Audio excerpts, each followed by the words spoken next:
Salut les gens, c'est Ninja Chain Vans. Aujourd'hui on se retrouve pour une nouvelle vidéo pour la review du chapitre 231 de Tokyo Revenger. Dans le dernier chapitre, bien sûr, on avait eu le flashback de Takeomi, enfin le flashback, l'histoire de Takeomi, avec les excuses de Senju, de Takeomi aussi.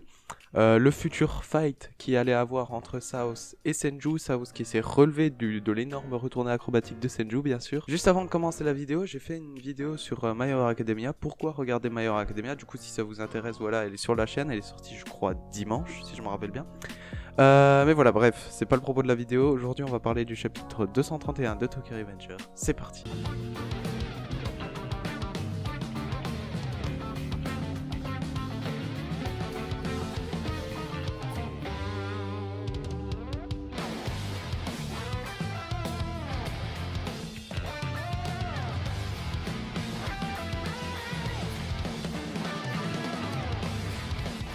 Bon, alors, dans ce chapitre 231, on débute déjà par le fight entre Mikey et Kakusho. Le fight dont on nous a teasé justement qu'il allait se passer. Je crois que c'était au chapitre 229, quelque chose comme ça.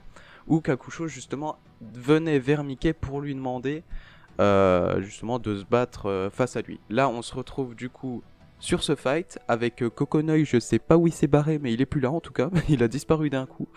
Mais un fight entre Mikey et Kakusho avec en tout cas beaucoup de monde par terre autour d'eux. Sûrement ceux que Kakusho avait battus jusqu'à atteindre Mikey, sûrement. Mais voilà, un fight où bizarrement Kakusho a l'air d'avoir l'ascendance. En tout cas, Mikey n'a pas l'air de se défendre. Et ça, bien sûr, Kakusho il le remarque direct après quelques coups. Hein. Il dit pourquoi Mikey tu te défends pas, bats-toi un peu. On dirait que Mikey il a simplement pas envie de se battre, il a l'air saoulé, je sais pas, soit de la situation, soit de ce qui se passe, je sais pas trop. Et c'est peut-être pour ça qu'il n'avait pas envie de se battre, c'est pour ça qu'il disait bah je veux juste regarder comme ça. Et Kakusho qui comprend toujours pas et qui demande bah pourquoi t'es venu là, sinon pourquoi t'es venu jusqu'ici en moto si c'est pour ne même pas te battre, même pas te défendre. Qui dit que, enfin Kakusho qui se dit justement qu'il a l'air de se battre contre un fantôme tellement Mikey ne réagit pas, il ne réagit vraiment pas. Et là on a un moment d'humanité, on va dire ça comme ça, un moment d'humanité, où Mikey on le voit complètement abattu, complètement triste. Triste de quoi bien sûr? Bah la mort de Draken. De son cher ami, de son meilleur ami même, de presque son frère, qui est mort bah, justement au tout début de cet arc, et qui dit que justement sans Draken il ressent un énorme vide, et puis on le comprend, ça a toujours été comme ça dans l'histoire de Tokyo Revenger, quand Draken mourait ou quand Draken manquait à l'appel, Mikey bah, il ressentait un vide ou tout simplement il sombrait parce que bah, il y avait plus son grand frère, on va dire ça comme ça. Et justement, qu'est-ce qui se passe à chaque fois quand Draken meurt, quand Draken même est mis en prison et mis à mort? On a bien sûr Mikey qui pète un câble, qui tout simplement ben, on n'a plus le Mikey qu'on connaissait avant. Quand Draken n'est plus là, on n'a plus le Mikey qu'il y avait dans les premières saisons, dans les premiers arcs, même tout du long de l'histoire avec Takemichi. Et là, il y a Kakusho qui remarque quelque chose d'assez terrifiant en vrai. La première manifestation de ses pulsions sombres, on va dire ça comme ça. Oui, il appelle ça les ténèbres l'envahissent, ou l'enveloppe, je crois que c'est. Avec cette magnifique image où Mikey il a un énorme coup de girafe. Je pense que c'est Kenoaku, il a dû se tromper, mais le coup qu'il lui a fait c'était assez drôle. Mais voilà, la première manifestation, on va dire ça comme ça, hein, mais bon, c'est pas quelque chose de vivant, les pulsions sombres, mais c'est la première manifestation, ou en tout cas de ce qu'on voit des pulsions sombres de Mikey, justement dû à la mort tout simplement de Draken. Avec vraiment ces espèces de griffes noires, ces espèces d'ombres noires qui arrivent jusqu'à même bah, tout simplement la tête de Mikey, qui l'enveloppe complètement, avec Kakusho qui est choqué.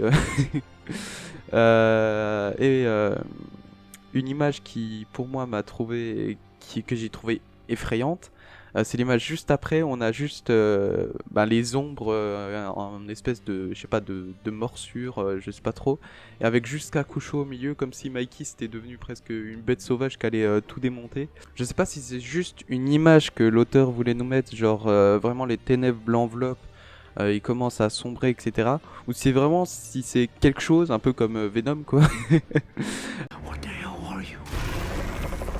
We are Venom. Qui l'enveloppe et qui tout simplement ben, le fait complètement changer. Mais bref, un Mikey qui est vraiment devenu incontrôlable dû justement à ces ténèbres qui l'enveloppent. On revient au combat entre Senju et Saos, le plus intéressant, celui qu'on veut voir parce qu'on veut voir vraiment le potentiel de Senju. Saos qui est complètement euphorique, on va dire ça comme ça, qui est presque joyeux de se battre face à quelqu'un de son niveau, parce que il l'appelle Senju là sans égal. Mais franchement, Sao c'est quand même du niveau de Senju. Je disais dans ma dernière review que Senju c'est le perso le plus fort. J'ai peut-être un peu abusé.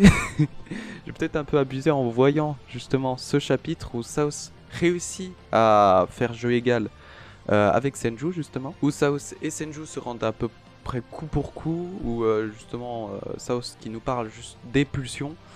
Des pulsions qu'il a qui sont en train de sortir et que lui ça le rend complètement heureux, un bonheur. Comme il dirait. Et après toutes ces paroles de Saos, il réussit enfin à, on va dire, toucher gravement Senju en lui assénant un énorme coup de poing. Senju qui valdingue à plusieurs mètres et qui est clairement malmené durant ce combat. Et ça, Takemichi le remarque. Il dit que Saos c'est un monstre pour réussir à malmener Senju qui est déjà quelqu'un d'assez fort, c'est la plus forte du Brahman. Et Saos du coup qui s'approche de Senju, il y a Takemichi entre les deux, du coup il le pousse. Et là, vision du futur. Enfin, ça fait longtemps qu'on n'en avait pas eu parce que la dernière qu'on avait eue, c'était justement celle de la mort de Senju qui n'a pas eu lieu, ça est devenu la mort de Draken. Et Saos qui, du coup, selon cette vision, mourrait.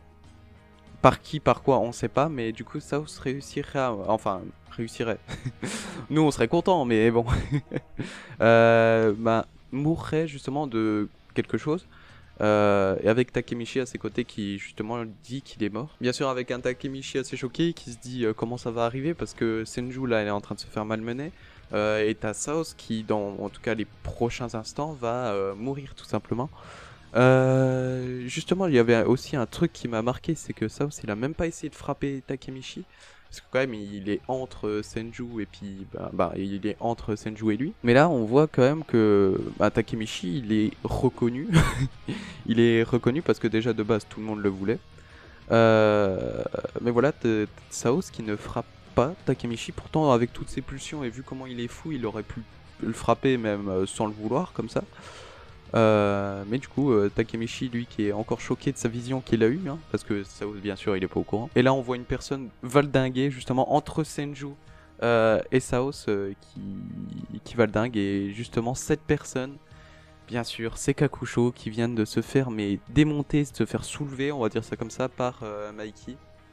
Mikey, du coup, qui arrive face à Saos. Et ce combat, Saos face à Mikey, qui va débuter un combat qu'on attendait depuis le début de l'arc, parce qu'on nous décrivait quand même Mikey et puis Saos comme tout simplement les boss de leur clan, mais aussi les plus forts, où on a Senju, Tyrannosaurus et Mikey, les trois derniers, on va dire, qui sont levés, et c'est les trois plus forts. Tyrannosaurus pour le Roku Aratendai, Mikey pour le Kanto Manjikai et Senju bien sûr pour le Brahman. Les plus forts sont encore ceux qui sont levés et ils vont s'affronter. Enfin, de ce que j'ai compris, Senju n'a pas l'air d'être dans le fight entre Saos et Mikey qui va avoir lieu. Mais peut-être qu'elle va interférer, etc. On sait pas. Mais en tout cas, peut-être durant ce fight, Saos va mourir. À moins que Takemichi, par je sais pas quelle raison, en tout cas, je sais même pas pour quelle raison, il sauverait Tyrannosaurus. Je pense pas que c'est vraiment son but, hein, vu ce que Saos a fait à Draken. Mais voilà, du coup, Saos qui va mourir sûrement de la main de Mickey ou de Senju. En tout cas, voilà, c'est les deux seuls qui ont l'air d'être encore levés, on va dire ça comme ça. À part si c'est Takemichi qui bute Saos, ça m'étonnerait, mais bon. Bref, voilà pour ce chapitre 231. Je l'ai adoré, bien sûr, parce que là, on a eu enfin les pulsions sombres de Mikey. On a eu le combat entre Senju et Saos.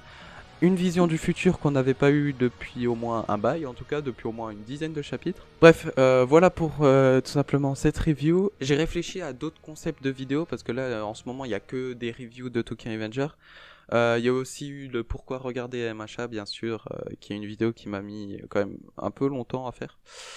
Mais du coup, je suis en train de réfléchir à faire des vidéos autour de Tokyo Revenger, pas forcément des reviews ou quelque chose comme ça, juste un peu comme, je sais pas, peut-être. Là, j'avais pensé à une vidéo où ce serait justement où je parlerais de Takemichi et de Shinjiro Sano, la relation qui y a entre les deux, les similitudes, etc. Parce que c'est vraiment quelque chose qu'on nous décrit depuis le début du manga. J'aimerais bien rassembler un peu tous les éléments qu'il y a eu pour faire une vidéo qui compilera un peu tout ce qu'on a eu comme information depuis le début et et surtout en quoi ça influerait la suite du manga, parce que depuis le début on nous décrit Shinjiro comme ressemblant à Takemichi et puis voilà quoi. Ou encore d'autres vidéos que j'ai pas encore pensé, peut-être l'histoire de Draken, bref, etc. Voilà, moi je vous laisse là-dessus, je vous dis bah du coup à la semaine prochaine pour une nouvelle vidéo. Portez-vous bien. Ciao.